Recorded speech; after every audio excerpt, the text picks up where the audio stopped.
Good morning dear student. तो आज के इस वीडियो लेक्चर में हम डिस्कस करेंगे second topic of unit third, that is antigen and the types of antigen. तो हम एंटीजन किसको कहेंगे? Substance that can be recognised by IG receptor of B cell और by the T cell receptor when complexed with the MHC are called antigens, or any foreign substance that induce specific immune response when introduced and induce the formation of antibodies that can specifically interact with immunoglobulin receptor on B cell or T cell receptor when complexed with the MHC are called immunogens. तो basically antigens किसको कहेंगे? कोई भी ऐसा substance जो हमारे body के अंदर जब जाता है तो हमारे इम्यून सिस्टम को वो क्या करता है, स्टिमुलेट करता है या इंड्यूस करता है इम्यून रिस्पॉन्स देने के लिए, या फिर ऐसा कोई भी सब्सटेंस जो हमारे बॉडी में या फिर हमारे सर्कुलेशन में आने के बाद में वो एक तो बी सेल के द्वारा रिकॉग्नाइज होना चाहिए या फिर वो टी सेल के द्वारा रिकॉग्नाइज होना चाहिए। तो ऐसे सब्सटेंस को हम कहते हैं एंटीजेंस। तो वो अलग अलग नेचर का हो सकता है, जो हम बाद में देखेंगे। वो एक लिविंग ऑर्गेनिज्म के फॉर्म में भी हो सकता है या फिर कोई सब्सटेंस के फॉर्म में भी या फिर मॉलिक्यूल के फॉर्म में भी हो सकता है। तो ये अगर हम टर्म्स यहाँ पे थोड़ा सा सिनोनिमस एक टर्म हम यूज़ कर रहे हैं, इम्यूनोजेंस। तो एंटीजेंस और इम्यूनोजेंस में क्या डिफरेंस है? तो immunogens which induce specific immune response, तो ऐसे सब्सटेंस जो इम्यून रिस्पॉन्स को इंड्यूस करते हैं या इम्यून रिस्पॉन्स जनरेट करने के लिए जो हमारे बॉडी को स्टिमुलेट करते हैं, तो ऐसे सब्सटेंस को हम कहेंगे इम्यूनोजेंस। और एंटीजेंस किसको कहेंगे? Antigens which induce the formation of antibodies. तो कोई भी ऐसा सब्सटेंस जो हमारे इम्यूनिटी को या हमारी इम्यूनिटी द्वारा एंटीबॉडीज सिंथेसाइज करने के लिए या फिर एंटीबॉडी के फॉर्मेशन के लिए जो इंड्यूस करता है, ऐसे सब्सटेंस को हम कहेंगे एंटीजेंस। तो ये दोनों टर्म जो है वो सिनोनिमस है, थोड़ा सा इसमें डिफरेंस है। तो हम कह सकते हैं कि ऑल इम्यूनोजेंस आर एंटीजेंस। तो सभी इम्यूनोजेंस है जो है वो एंटीजेंस है, but all antigens are not immunogens. यानी सभी जो इम्यूनोजेंस है वो एंटीजेंस है, यानी वो सभी इम्यूनोजेंस जो है वो एंटीबॉडी फॉर्मेशन को बढ़ावा देते हैं, बट ऑल एंटीजेंस और नॉट इम्यूनोजेंस। यानी सभी जो एंटीजेंस है वो इम्यून रिस्पॉन्स को इंड्यूस करेंगे ऐसा ज़रूरी नहीं है। सिर्फ एंटीजेंस का काम क्या है कि एंटीबॉडी के फॉर्मेशन को बढ़ावा देना या फिर एंटीबॉडी फॉर्मेशन को इंड्यूस करना। इम्यून रिस्पॉन्स एंटीजन से जनरेट होगा ये ज़रूरी नहीं है। इसलिए हम कहते हैं कि जो एंटीजेंस होते हैं वो सभी एंटीजेंस जो है वो इम्यूनोजेंस नहीं होते। इसका एग्जांपल्स है हैप्टेंस। हैप्टेंस एंटीजेनिक है लेकिन वो इम्यूनोजेनिक नहीं है। इसका मतलब क्या है कि हैप्टेंस जो है वो एंटीबॉडी फॉर्मेशन को इंड्यूस तो करता है लेकिन किसी भी प्रकार के इम्यून रिस्पॉन्स को इंड्यूस करने के लिए वो बढ़ावा नहीं देता है।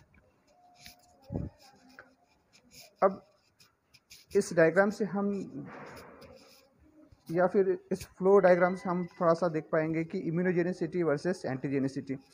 तो ability to induce either humoral और सेल मीडिएटेड इम्यून रिस्पांस। तो हमारी इम्यूनिटी जो है वो दो टाइप की इम्यून रिस्पांस को ट्रिगर करती है। एक को हम कहते हैं ह्यूमरल इम्यून रिस्पांस और दूसरे को कहेंगे हम cell mediated immune response. Humoral immune response यानी जो इम्यून रिस्पांस एंटीबॉडीज़ द्वारा ट्रिगर किया जाता है या एंटीबॉडीज़ के द्वारा दिया जाता है, ऐसे इम्यून रिस्पांस को हम कहते हैं ह्यूमरल इम्यून रिस्पांस।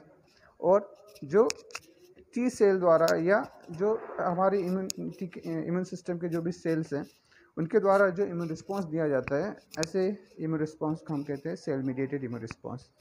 ठीक है।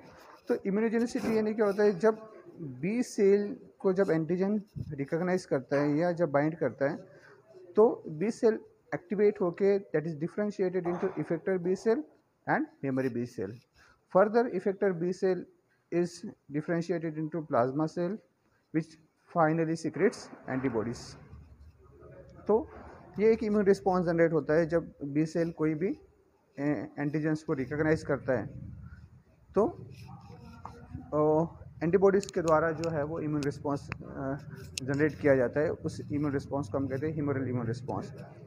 टी सेल अगर उस एंटीजेंस को रिकॉग्नाइज करता है तो क्या होता है, टी सेल द्वारा इम्यून रिस्पॉन्स जो कि हम कहते हैं सेल मीडिएटेड इम्यून रिस्पॉन्स, तो वो कैसे होता है, टी सेल रिसेप्टर द्वारा एंटीजन रिकॉग्नाइज होता है और उसके बाद में वो फिर टी सेल एक्टिवेट होकर डिफ्रेंशिएट होती है इफेक्टर टी सेल में और मेमोरी टी सेल में, और इफेक्टर टी सेल फिर finally is differentiated into T helper cell और साइटोटॉक्सिक टी सेल्स, जिसको हम इन शॉर्ट कहते हैं TH cell and CTL cells, which finally secretes the cytokines, and cytokines then brings out the cell mediated immune response by inviting the other cells of immune system.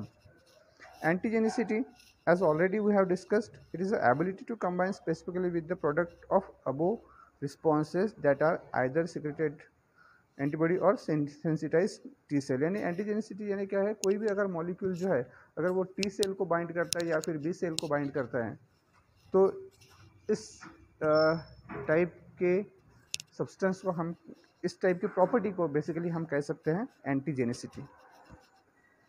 अगर अब basic characteristic क्या हो सकते हैं antigens के, तो it should be recognised as non self, यानी वो हमारे बॉडी का कंपोनेंट नहीं होना चाहिए एंटीजेंस।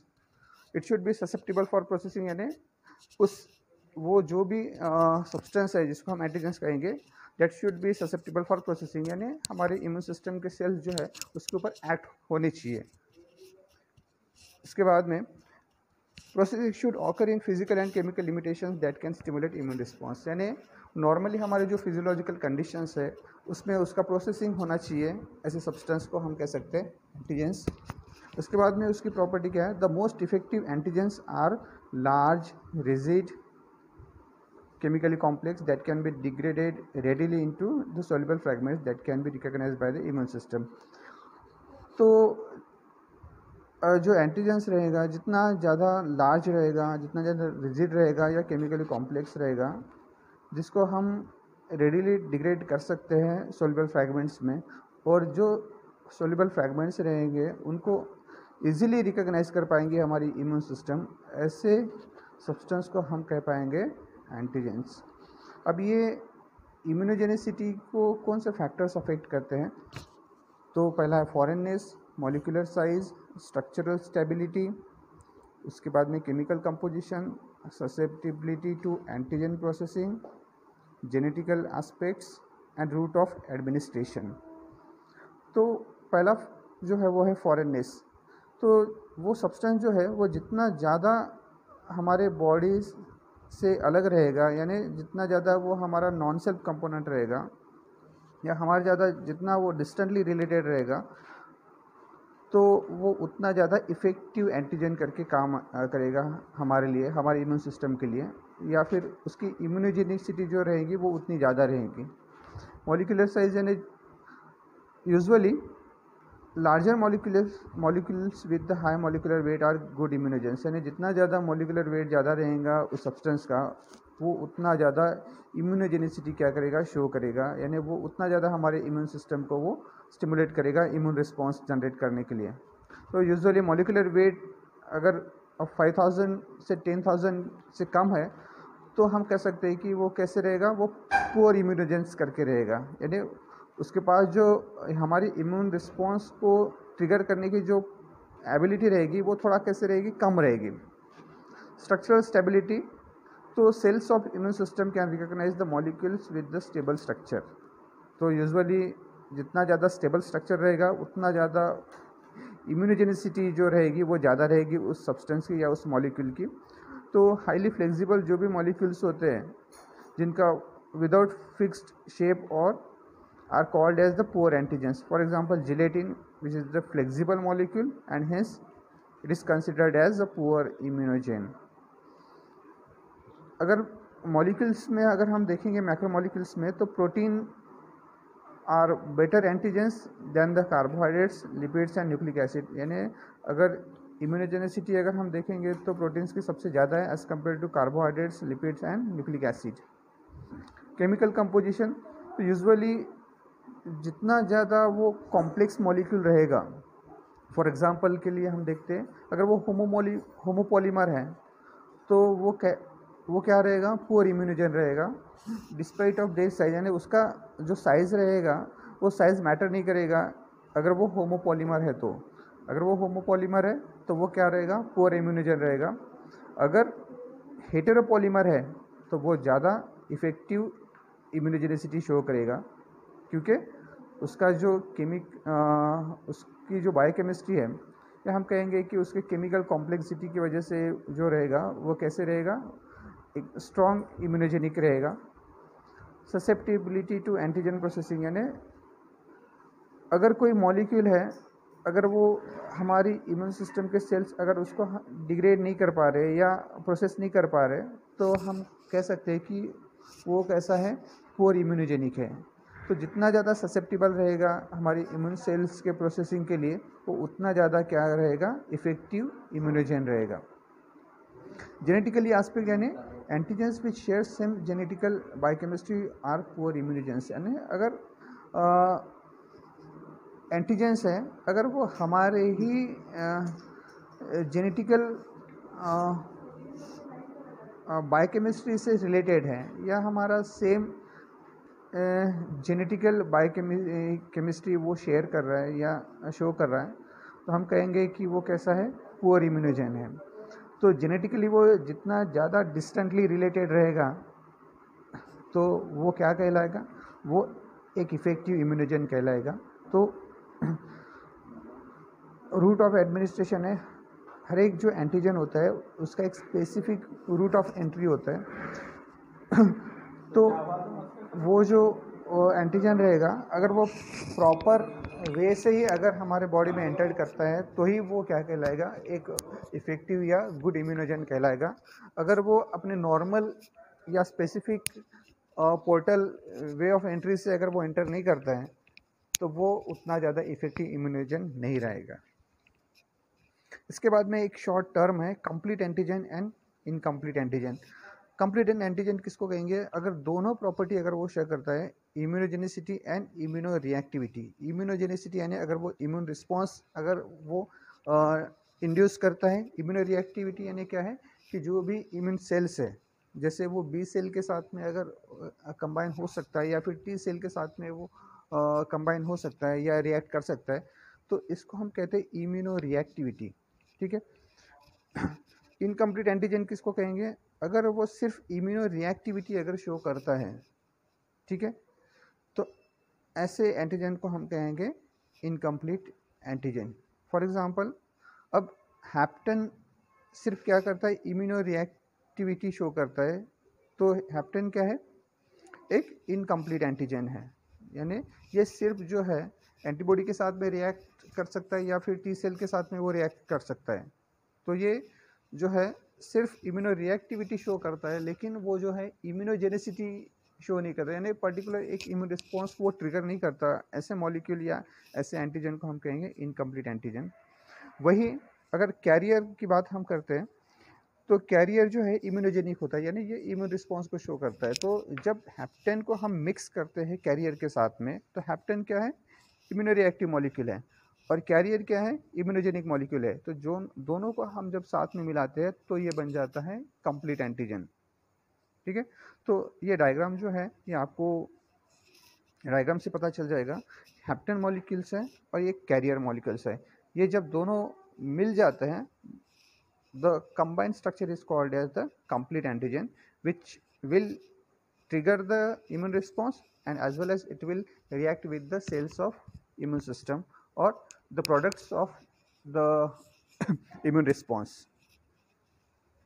अब epitope क्या है, epitope यानी it is a discrete site on the macromolecular antigen against with exact immune response is induced are called epitopes। यानी कोई एक एंटीजन है, वो antigen is not responsible to generate immune response. तो पूरा एंटीजन जो है वो एक इम्यून रिस्पॉन्स जनरेट करने के लिए रिस्पॉन्सिबल नहीं होता हर एक केस में। तो उसका एक छोटा सा हिस्सा जो है या उसका एक छोटा सा जो पार्ट है वही रिस्पॉन्सिबल होता है किसके लिए, इम्यून रिस्पॉन्स को जनरेट करने के लिए। तो वो जो छोटा सा एंटीजन का एक पार्ट होता है, तो उस पार्ट को हम कहते हैं इपिटोप। तो हर एक एंटीजन पे कितने इपिटोप्स रहेंगे वो डिपेंड करता है कि वो किस टाइप का एंटीजन है। तो जो नंबर ऑफ इपिटोप्स रहेंगे उसको हम कहते हैं the antigen of valency of that antigen. तो हर एक एंटीजन की जो वैलेंसी रहेंगी वो अलग अलग रह सकती है। यूनिवैलेंट यानी अगर सिंगल इपिटोप है तो उसको कहेंगे यूनिवैलेंट। बायवैलेंट, दो अगर इपिटोप्स हैं तो उसको कहेंगे हम बायवैलेंट। अगर दो से ज़्यादा अगर है इपिटोप्स है तो उसको कहेंगे हम multivalent antigen. So this is the diagram of epitope. तो ये जो है ग्रीन कलर में आपको एंटीजन दिख रहा है और ब्लू कलर में जो है वो रिप्रेजेंट कर रहा है किसको, इपिटोप को। अब इपिटोप के टाइप्स क्या हैं? तो इपिटोप के टाइप है reactive, hidden, overlapping, non overlapping, immunodominant. Reactive यानी इजीली एक्सेसिबल, अगर वो इपिटोप है इजीली जो प्रोडक्ट है फॉर एग्जांपल एंटीबॉडीज अगर उसको रिकॉग्नाइज कर पा रही है तो ऐसे इपिटोप को हम कहेंगे रिएक्टिव। हिडन यानी इपिटोप है लेकिन वो एक्सेसिबल नहीं है, वो हिडन है, एंटीबॉडीज उसको बाइंड नहीं कर पा रही है, किसको, इपिटोप को। तो ऐसे इपिटोप को हम कहते हैं हिडन इपिटोप। ओवरलैपिंग इपिटोप यानी इपिटोप जो है एंटीजन के ऊपर बहुत ज़्यादा पास में है, जिसके कारण जो है एंटीबॉडी प्रॉपरली बाइंड नहीं कर पा रही है इपिटोप को।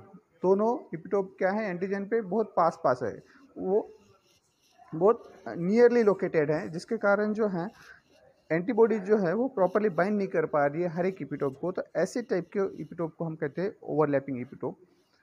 नॉन ओवरलैपिंग इपिटोप यानी अगर डिस्टेंटली रिलेटेड है, इजीली एक्सेसिबल है, तो ऐसे मोर देन वन इपिटोप हैं तो ऐसे इसको कहेंगे नॉन ओवरलैपिंग। इम्यूनोडोमिनेंट इपिटोप है। इम्यूनोडोमिनेंट इपिटोप यानी क्या होता है कि जो इपिटोप जो which is not responsible to generate any type of immune response, तो ऐसे इपिटोप को हम कहते हैं इम्यूनोडोमिनेंट इपिटोप। अभी टाइप्स ऑफ एंटीजेंस, तो इसके अलग अलग टाइप्स है, xeno antigen, allo antigen, auto antigen, super antigen. Xeno antigen यानी हमारे बॉडी का पार्ट नहीं है, अगर वो दूसरे किसी ऑर्गेनिज्म का मॉलिक्यूल है तो या एंटीजन है तो ऐसे इसको कहेंगे हम जीनो एंटीजन। एलो एंटीजन यानी क्या है, अगर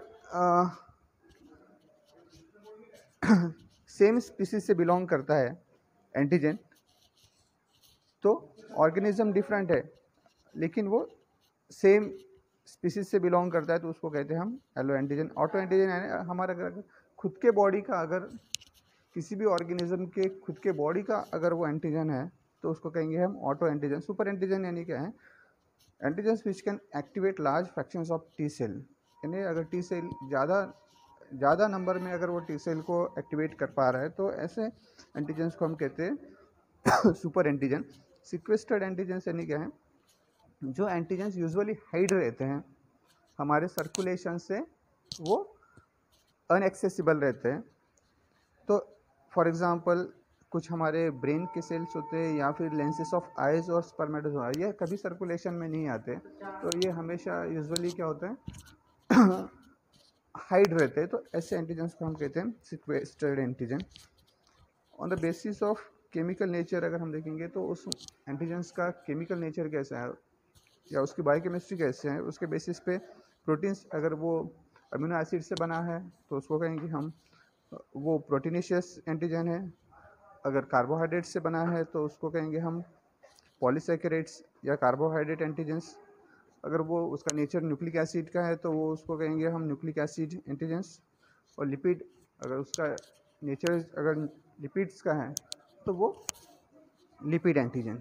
तो बेसिकली उसका केमिकल नेचर कैसा है उसके बेसिस पे ये टाइप्स है। ठीक है, थैंक यू।